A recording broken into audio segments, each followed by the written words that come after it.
মেঘলা আকাশ আর বৃষ্টির দিন হলেই আমার চা খেতে ইচ্ছা করে আমার বেলকনিতে। শুধু চা খেতে ইচ্ছা করে না, আমার নাস্তা খেতেও খুব ইচ্ছা করে এবং আমার খুব ভাল লাগে। আজকে পড়েছে মেঘলা, আকাশটা ঘন কালো হয়ে আছে, আর আমি অমনি রেডি করে ফেললাম আমার নাস্তাটা। আমি চলে গেলাম আমার বেলকনিতে, আমার শখের এবং ভালোবাসার বেলকনিতে। কারণ আমি অর্ধেকটা সময়ের ৩ ভাগের ১ ভাগে আমি সময় কাটাই আমার বেলকনিতে। সংসারে যাবতীয় কাজ সেরে, আমার কবুতর দেখে, আমার বিড়াল দেখে তারপরে আমি থাকি আমার বেলকনিতে। এই দেখুন আমার নাস্তা নিয়ে আসছি। আমার সবচেয়ে প্রিয় রুটি দিয়ে কাঁঠাল। আমি খেতে অনেক পছন্দ করি। আর এর জন্যই তো দেশের কাঁঠাল, দেশের আম, আর সাথে আমার বানানো রুটি, সেই টেস্ট।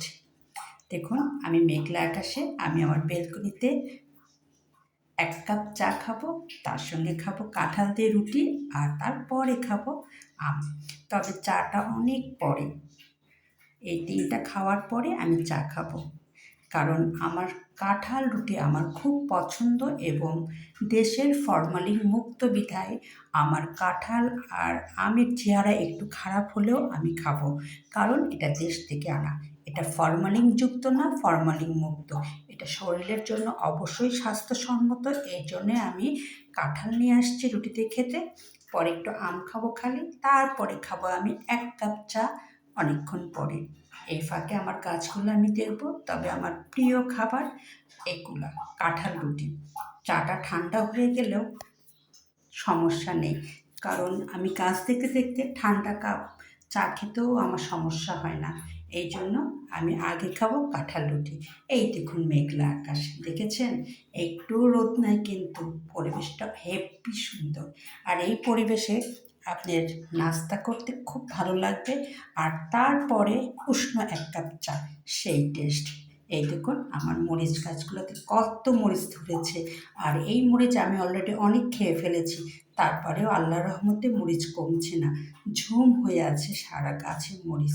মরিচের ভারে আমার গাছটায় ডাল একটা ভেঙে গেছে। এই দেখুন মরিচ, আর মরিচের ফুল যে এত বেশি হয়েছে, আরও মরিচ আমি খেতে পারবো। এই দেখুন আমার আরেক চমৎকার ফুল। এই ফুলের তো সীমাই নাই, এত সুন্দর। আমি একটা ডাল আমাকে আমার এক ভাবি গিফট করেছিল, সেই থেকে আমার এই আকর্ষণীয় ফুল হয়েছে। পুরা বেলকনির সৌন্দর্য নিয়েই এই ফুলটা হয়েছে। তারপরে দেখেন, এই দেখুন পুরা বেলকনি আমার সৌন্দর্যে ভরপুর, আর গাছগুলা সেই সতেজ। যেহেতু রহমতের বৃষ্টি পড়ছে, গাছগুলো তো সুন্দর হবে। এই দেখুন প্রতিটা গাছে ফুল, প্রতিটা গাছই খুব সতেজ, অনেক সুন্দর, অনেক সুন্দর। আসলে এই বেলকনির সৌন্দর্য আমি ভালোবাসি বা গাছগুলোকে, আর আমি লালন পালন করি বিধায় আমি সৌন্দর্য উপভোগ করতে পারি, এবং আমার মন থেকে এটা খুব ভালোবাসা আসে। এই দেখুন লাউ গাছ, পুদিনার পাতা সবই হয়েছে, খুবই সুন্দর। এই দেখুন আমার ক্যাকটাস, পিস লিলি, যে গাছগুলোই দেখবেন প্রতিটা গাছের খুব সতেজ, খুব সুন্দর। আর এটা এই ফুলটা তো সেই রকম সৌন্দর্য, উপর থেকে নিচতলা পর্যন্ত সবাই দেখছে, সবাই সৌন্দর্য উপভোগ করছে। আমার নাস্তার সামনে আছে রুটি, কাঁঠাল, আম। আর এই রুটি কাঁঠাল আমি খাবো, তারপরে আম খাবো, তারপরে আমি খাবো কিছুক্ষণ পরে ১ কাপ চা। আর এই আম আর রুটি কাঁঠাল এসেছে আমার দেশ থেকে।